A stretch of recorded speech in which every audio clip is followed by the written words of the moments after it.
آپ کے سامنے حضرت مولانا مفتی زبیر صاحب تشریف لا چکے ہیں، بغور سماعت فرمائیں۔ نحمدہ ونصلی علی رسولہ الکریم۔ بچے خاموش ہو جائیں بھائی۔ فاعوذ باللہ من الشیطان الرجیم، بسم اللہ الرحمن الرحیم۔ یا ایھا الذین آمنوا اذا لقیتم فئة فاثبتوا واذکروا اللہ کثیرا لعلکم تفلحون۔ صدق اللہ مولانا العظیم۔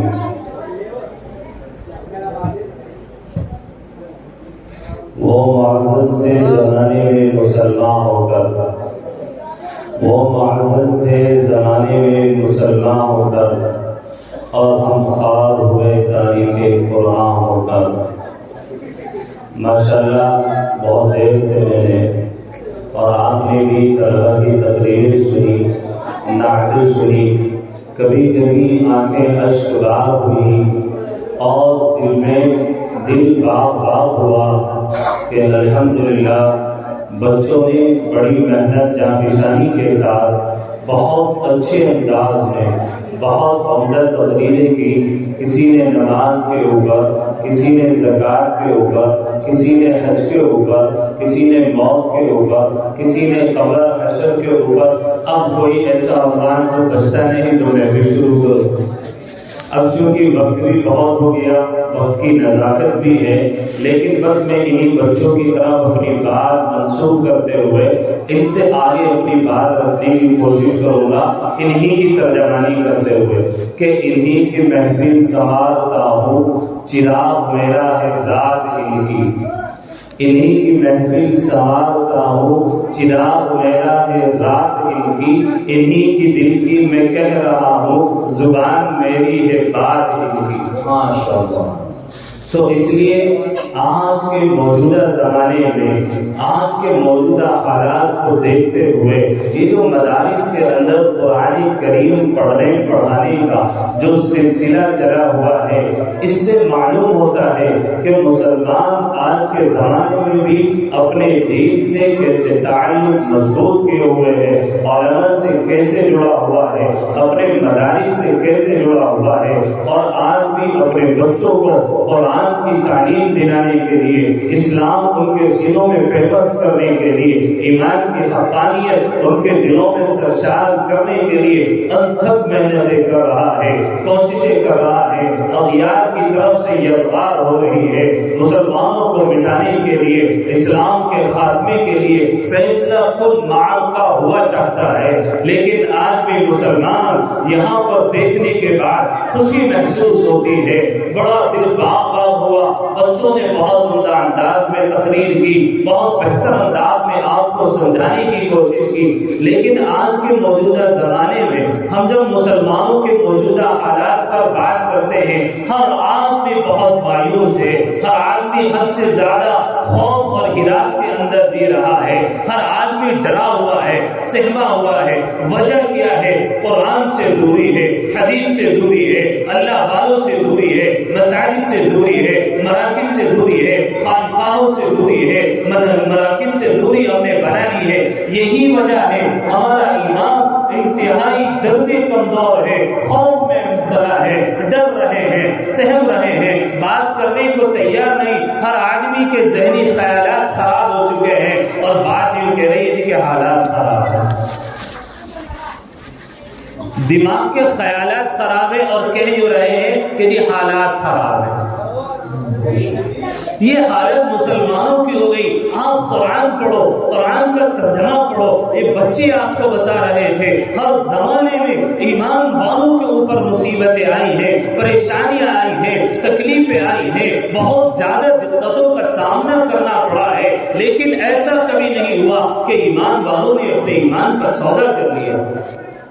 لیکن آج مسلمان اپنے ایمان کا سودا کر رہا ہے، قرآن کی طرف نہیں پلٹ رہا، قرآن کی طرف نہیں آ رہا، قرآن کے نظام کے مطابق نہیں چل رہا۔ قرآن میں اللہ نے ایک سیدھا سچا رستہ بتا دیا، اور بتا دیا اللہ نے قرآن میں کہا یا ایھا الذین آمنوا اذا نودی للصلاۃ من یوم الجمعہ، ایمان والو جب جمعے کے دن تمہیں جمعے کی نماز کے لیے پکارا جائے، اپنے کاروبار چھوڑ دو، اپنی تمام کی تمام تجارتوں کو چھوڑ اپنی ریڈیو کو ایک طرف کھڑا کر دو، ڈرائیونگ کر رہے ہو چھوڑ دو۔ یا ایھا الذین آمنوا اذا نودی للصلاۃ، اے ایمان والو جب تمہیں نماز کے لیے پکارا جائے، من یوم الجمعہ، جمعے کے دن میں، فاسعوا الی ذکر اللہ، اللہ کے ذکر کی طرف بڑھو، وذروا البیع، اور خرید و فروخت کو چھوڑو۔ جمعے کے دن کا علماء سے پوچھو مسئلہ بتائیں کہ جمعے کی اذان کے بعد خرید و فروخت کرنا حرام؟ ہم مسئلہ پوچھتے ہیں نا کہ جی مفتی صاحب مسئلہ بتاؤ، میں نے یہ کاروبار شروع کیا، حلال ہے کہ حرام ہے؟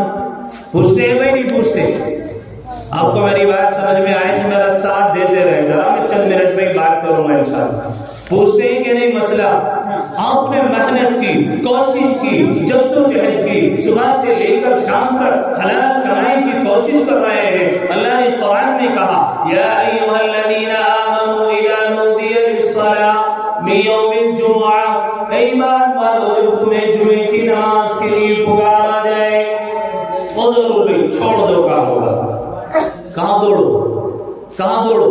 اللہ کے ذکر کی طرف، مسجد کی طرف۔ جمعے کی نماز کے لیے ہمارے کاروبار بندی ہوتے ہیں۔ علماء نے لکھا کہ جمعے کی پہلی اذان کے بعد جو بندہ حلال کاروبار بھی کر رہا ہے، اس کا خرید و فروخت کرنا، کوئی سامان لینا، کوئی سامان دے دینا، وہ حرام۔ اللہ کا حکم ہے، اللہ نے حکم دیا ہے۔ ایک چیز ہوتی ہے اللہ نے فرض قرار دی، واجب قرار دی، سنت قرار دی، لیکن ایک ہے اللہ نے کہا ایمان والو یہ ہمارا حکم ہے، ہم تمہیں کہہ رہے ہیں ماننا پڑے گا۔ بنی اسرائیل کو اللہ نے کہا تھا ہفتے کے دن شکار نہیں کرنا، انہوں نے ہفتے کے دن میں شکار کرنا شروع کیا تو اللہ تبارک و تعالی نے کیا کیا؟ وَجَعَلَ الْقِرَدَةَ وَالْخَنَازِيرَ وَعَبَدَ الطَّاغُوتَ، کہ جب انہوں نے اللہ کے حکم کو نہیں مانا، اللہ کے حکم کے حیلہ اور بہانے اختیار کیا، اللہ تعالی نے خنزیر اور بندر کو اللہ ہم سب کی حفاظت کیا۔ ہم نے نہ جمعے کی نماز کے لیے نہ کاروبار بند کر، اللہ کیا کہہ رہا ہے؟ فَإِذَا قُضِيَتِ الصَّلَاةُ فَانتَشِرُوا فِي الْأَرْضِ وَابْتَغُوا مِنْ فَضْلِ اللَّهِ وَاذْكُرُوا اللَّهَ كَثِيرًا لَعَلَّكُمْ تُفْلِحُونَ۔ اے ایمان والو ہم یہ نہیں کہتے کہ نماز پڑھو اور صرف نماز پڑھتے رہو، دین ہی کا کام کرتے رہو، کاروبار کو چھوڑ دو، صرف اللہ اللہ کرتے رہو۔ نہیں نہیں، اللہ کے نبی نے فرما دیا لا رہبانیت بالاسلام، اسلام میں رہبانیت نہیں ہے۔ فَإِذَا قُضِيَتِ الصَّلَاةُ فَانتَشِرُوا فِي الْأَرْضِ، جب تم نماز سے فارغ ہو جاؤ تو زمین میں پھیل جاؤ۔ اللہ نے کیا کہا؟ ہر آدمی پریشان ہے کہ نہیں ہے؟ ابھی کاروبار نہیں چلتا، ابھی کاروبار ٹھپ ہو گئے، ابھی بہت تکلیفوں کا سامنا کرنا پڑتا، ابھی بس پوچھو نہیں، کاروبار تو چل کے ہی نہیں دے رہا۔ یہی ہو رہا ہے نا آج کے زمانے میں۔ کیوں نہیں چل رہا؟ آپ نے غور کیا؟ اللہ نے کہا فَإِذَا قُضِيَتِ الصَّلَاةُ، جب تم نے نماز پڑھ لی، فَانتَشِرُوا فِي الْأَرْضِ، جدوجہد کرو زمین میں۔ آج کسی سے پوچھو نہیں کاروبار نہیں چل رہا، کوئی وظیفہ بتاؤ، اور وظیفہ تو کوئی پوچھتا ہی نہیں، تعویذ دو، کچھ بھی ہو کہ نہیں کاروبار۔ میں نے کہا بھائی کاروبار کیا کرتے ہو؟ ابھی فرش شہر میں کاروبار کرنے کے لیے گئے، چلا نہیں۔ اچھا بھائی، میں نے کہا بھائی یہاں کر لو کاروبار، حدیث شرم آتی ہے یہاں نہیں کر سکتا۔ اللہ نے کہا قرآن میں، قرآن پڑھتے ہی نہیں، اللہ نے کہا فَانتَشِرُوا فِي الْأَرْضِ، زمین میں جدوجہد کرو، محنت کرو، کوشش کرو، نتیجہ اللہ کے ہاتھ میں چھوڑ دو۔ اب آدمی کیا کہہ رہا کہ کاروبار نہیں چل رہا، پڑھا کر کاروبار نہیں چل رہا، بھائی کرے کیا؟ یہ بھی سوچ رہا، دعا کرو تو چلے گا کاروبار۔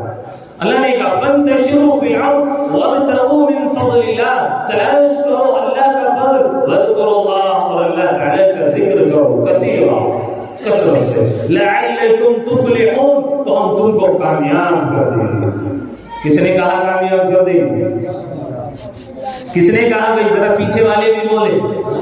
اللہ تعالی نے کہا کہ ہم تمہیں کامیابی کے ساتھ میں لوٹائیں گے، کہ تمہیں ہم کامیاب کر کے لوٹائیں گے۔ کب کہا؟ فَإِذَا قُضِيَتِ الصَّلَاةُ، نمبر 1 نماز کی پابندی کرو۔ فَإِذَا قُضِيَتِ الصَّلَاةُ، جب تم نے نماز پڑھ لی، فَانتَشِرُوا فِي الْأَرْضِ، زمین میں پھیل جاؤ۔ اللہ نے نہیں کہا کہ شاملی میں پھیلی ہو۔ اب جو بنگلور گیا تھا کپڑے کا کاروبار کرنے، جی اب تک مزہ نہیں آیا، سیزن چلے تو حیدرآباد چلا جاتا۔ محنت کرے گا نہیں، کرنا کچھ. ہر نوجوان سے پوچھو، مسئلہ بنا ہوا ہے، پھیری کر کے 2-4 مہینے کما کے آ گیا، سال بھر گھر پڑا ہوا کرا رہی، بس دعا کرو کاروبار نہیں چل رہا.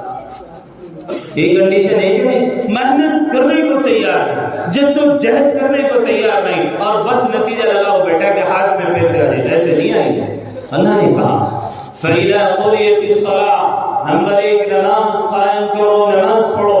فَانْتَشِرُوا فِي الْأَرْضِ، پھر زمین میں پھیل جاؤ. کوئی منع نہیں کرتا کاروبار کرنے سے، کوئی منع نہیں کرتا کھیتی کرنے سے، کوئی منع نہیں کرتا دکان کرنے سے. حلال طریقے سے کماؤ، حلال طریقے سے خرچ کرو. اللہ کے نبی حضرت جناب رسول اللہ صلی اللہ علیہ وسلم نے فرمایا کہ جو تاجر حلال طریقے سے تجارت کرے گا، کل کو اولیاء اللہ کے ساتھ میں میدان محشر میں کھڑا ہوگا. ہم نے تو دین بس ٹوپی کا نام رکھ لیا، لباس کا نام رکھ لیا. ہاں تجارت کرنا بھی ایک دین تھا، لیکن تجارت کے دین ہمارے پاس نہیں. کیا کہا پھر اللہ نے؟ وَاذْكُرُوا اللَّهَ كَثِيرًا، اللہ کا ذکر کثرت سے کرو. کیا کرو بھائی؟ اللہ کا ذکر کثرت سے کرو. اب میں تمہیں وظیفہ بتانے لگا. اللہ کا ذکر کثرت سے کرو. لَعَلَّكُمْ تُفْلِحُونَ، اللہ تمہیں کامیاب کر دے گا. ہر آدمی پریشانی کے نہیں. اچھا کسی کو کچھ نہ کچھ پریشانی تو لازم ہے کہ نہیں؟ اللہ نے حل بتا دیا. نماز پڑھو، جدوجہد کرو. وَاذْكُرُوا اللَّهَ كَثِيرًا، اللہ کا ذکر کرو، کھڑے بیٹھے لیٹے. یہ تینوں حالتیں ایسی ہیں، ان تینوں حالت میں اللہ تعالیٰ کا ذکر کثرت سے کرو. اب کریں کیا؟ ابھی وظیفہ بتا دو. اب کسی نے وظیفہ بتایا تھا کہ اتنی مرتبہ پڑھ لیے، اب وہ کہا تھا 1100 مرتبہ پڑھا جا نہیں رہا. 11 مرتبہ اب جی ہو بھائی وظیفہ پڑھا جاتا ہے، اب نہ پڑھا نہیں رہا، ٹائم چاہیے تو چلے گا کاروبار. پریشانی حل ہو جائے. ارے کچھ دے دو، بس لکھ کے دے دو، کرنا نہ پڑے کچھ بھی. اللہ کہہ رہا ہے حضرت موسیٰ علیہ نبینا علیہ السلام اللہ تعالیٰ کے پاس جاتے تھے. کوہ طور پر ہم کلامی ہوتی تھی، بات چیت ہوتی تھی، بڑی محبت سے اللہ سے بات کرتے تھے. ایک دن اللہ تعالیٰ نے بس یہ پوچھ لیا، اے موسیٰ تو اپنے ہاتھ میں کیا لے رہا ہے؟ تو بس یوں کہتے تھے کہ ڈنڈا. عصا یوں نہیں کہا حضرت موسیٰ نے. کیوں؟ جب عاشق معشوق سے ملتا ہے تو بات ذرا زیادہ کرتا ہے. تو کہا لَأَرْجُمَنَّكَ فَاهْجُرْنِي مَلِيًّا، اللہ جو میرے ہاتھ میں قال هي عصاي اتوكل عليها واحش بها على غنمي ولي فيها مآرب اخرى. اللہ جو میرے ہاتھ میں عصا ہے نا، اس عصا کو کبھی ٹیک لگا لیتا ہوں، کبھی پتے چھاڑ لیتا ہوں، کبھی ریوڑ کو پکا لیتا ہوں. ولی بہت ساری باتیں بنائی اور پھر یہ کہا ولی فیہا مآرب اخرى، اللہ اس سے وہ دوسرے کام بھی نکال لیتا ہوں. کس سے بات ہو رہی؟ حضرت موسیٰ سے اللہ نے یہ تو پوچھا تھا اللہ یہ عصا ہے ہاتھ میں کیا لے رہا ہے؟ بھائی تمہارے سے پوچھو موبائل اٹھائے بیٹھے اور ان کو ہاتھ میں کیا لے رہے ہیں؟ تم کیا کہو گے؟ موبائل. میری بات سمجھ میں آ رہی کہ نہیں آ رہی؟ کیا کہیں گے موبائل؟ حضرت موسیٰ سے اللہ نے قال ہی عصایا، ہاتھ میں کیا ہے تیرے؟ قال ہی عصایا. اللہ نے کہا کیا ہے موسیٰ؟ تو کہا قال ہی عصایا، اللہ یہ میرا ڈنڈا ہے. اتنی بات ختم ہو جاتی ہے. جو نہیں کہا آگے بات بڑھا اتبکہ علیہا واحس بها علی غنمی ولی فیہا مآرب اخرى. اللہ جب تھک جاتا ہوں تو ٹیک لگا کر کھڑا ہو جاتا ہوں، کبھی اس سے بکریاں ہانک لیتا ہوں، کبھی اس سے پتے جھاڑ لیتا ہوں. یہ میرا عصا ہے، تمام کے تمام کام کرتا ہے. ولی فیہا مآرب اخرى، دوسرے کام بھی کرتا ہوں. ہمیں تو فرصت ہی نہیں ہوتی اللہ سے بات کرنے.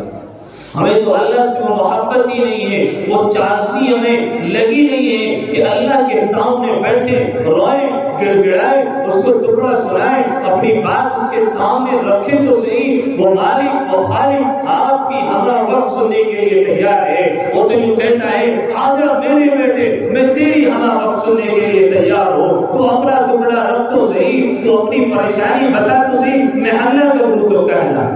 ماشاءاللہ. لیکن لوگ کہتے ہیں. تو حضرت موسیٰ علیہ السلام نے اللہ تعالیٰ سے یوں کہا اللہ کوئی ایسا وظیفہ بتا جو تیرے کسی بندے پر نہ آتا ہو اور بس وہ مجھے بتا دے اور میں تجھے اس سے یاد کر لیا کروں.